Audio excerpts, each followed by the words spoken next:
certain of his destiny, he is called a lesser stream enterer. So would a bhikkhu overcome his doubts, then ever mindfully let him discern conditions both of mind and matter thoroughly. The 19th chapter, called the description of purification by overcoming doubt, in the treatise on the development of understanding in the path of purification, composed for the purpose of gladdening good people. Opening parenthesis. End pop _019. Note 1. If the fruit were to arise from present kamma, the fruit would have arisen in the same moment in which the kamma was being accumulated. And that is not seen, nor is it desirable. For in the world, i.e., among non-Buddhists, kamma has never been shown to give fruit while it is actually being affected. Nor is there any text to that effect, but is it not also the fact that no fruit has ever been shown to come from a vanished cause either, or even a cock to crow because of that? Certainly it has not been shown where the connectedness of material things is broken off. But the simile does not apply because there is connectedness of immaterial things here. For when the fruit arises from kamma that is actually past, it does so because of kamma having been performed and because of storage. For this is said, because profitable sense sphere kamma has been performed, stored up, there comes to be I consciousness. DHS section 431. Since consciousness has efficient power only at the instant of its arising, with the acquisition of a proximity condition, etc., it therefore only gives rise to materiality while it is arising. But since materiality has efficient power at the instant of its presence with the acquisition of a post-nascence condition, etc., it is therefore said that temperature and nutriment are conditions at the instant of their presence, for temperature originated and nutriment originated materiality. Temperature and nutriment give rise to materiality at the instant of their own presence by acquiring outside temperature and nutriment as their condition, is the meaning. Visum MH 768. Note 2. To be experienced here and now means kamma, whose fruit is to be experienced in this present selfhood. To be experienced on rebirth means kamma, whose fruit is to be experienced in the becoming next to the present becoming. To be experienced in some subsequent existence means kamma, whose fruit is to be experienced in some successive selfhood other than either that here and now or next to that here and now. Lapsed kamma is kamma of which it has to be said there has been kamma, but there has not been, is not, and will not be kamma result. The volition of the first impulsion, which has efficient power by not being prevented by opposition and by having acquired the distinction of a condition, and which has definitely occurred as a prior kamma formation of the appropriate kind, giving its fruit in this same selfhood, is called to be experienced here and now. For while that first impulsion volition, being effective in the way stated, is helpful to what is associated with its special qualities in the impulsion continuity, yet because it wields little power over aspects and because it has little result owing to lack of repetition, it is not like the other two kinds kamma that looks beyond the occurring continuity and looks to obtain an opportunity. It gives its fruit here only as mere result during the course of becoming, like a mere flower.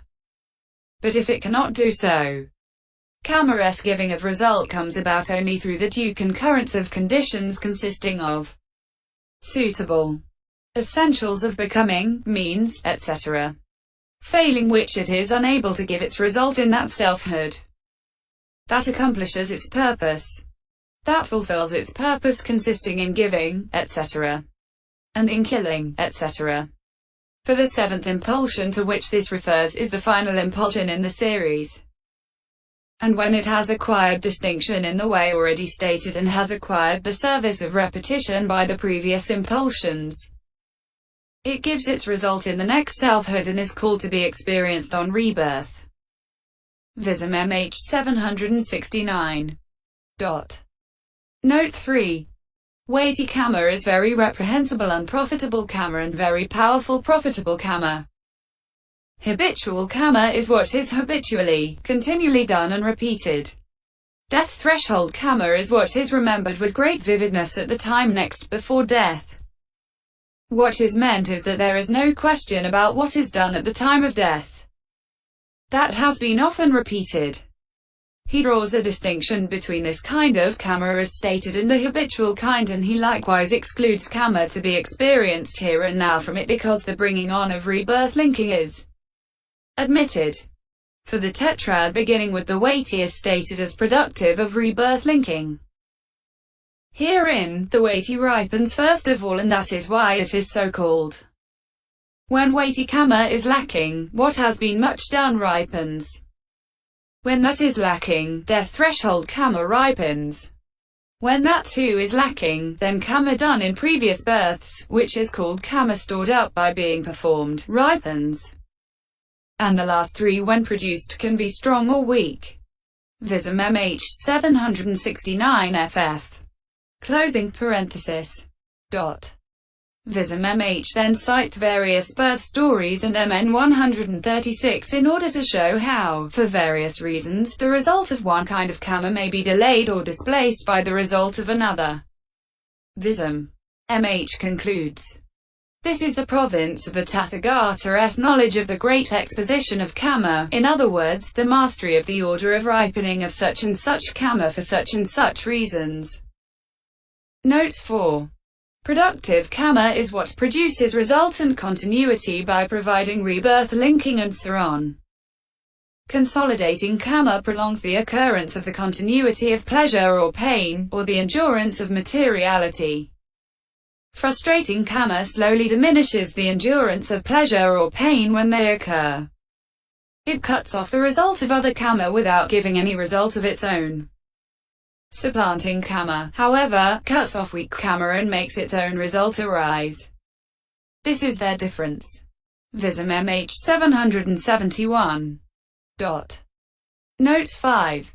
See the various meanings of arisen given in 22. F. Another method is this. When some kamma has been done and there is, either in rebirth linking or in the course of an existence, the arising of material instances due to the result of kamma performed, that kamma is productive. When some kamma has been performed and the desirable or undesirable fruit generated by other kamma has its production facilitated and its endurance aided and lengthened by the suppression of conditions that would interfere with it and by the arousing of conditions that would strengthen it, that kamma is supporting. When some kamma has been performed in profitable fruit or unprofitable fruit generated by productive kamma is obstructed by it respectively in the form of sickness or of disquieting of elements. That is frustrating kamma. But when some kamma has been done by which the fruit of other kamma is ruined and cut off by being supplanted by what cuts it off although it was fit for longer endurance because of the efficacy of the kamma that was producing it, that kamma is supplanting. Vism MH 772. Note 6. Because it is a speciality of the Buddha and because it is the province of the knowledge that is not shared by disciples. See Pi Psi 121f. It is called not shared by disciples. That is why only a part can be known, it cannot all be known because it is not the province of such knowledge. Vism MH 772. End note pop_019.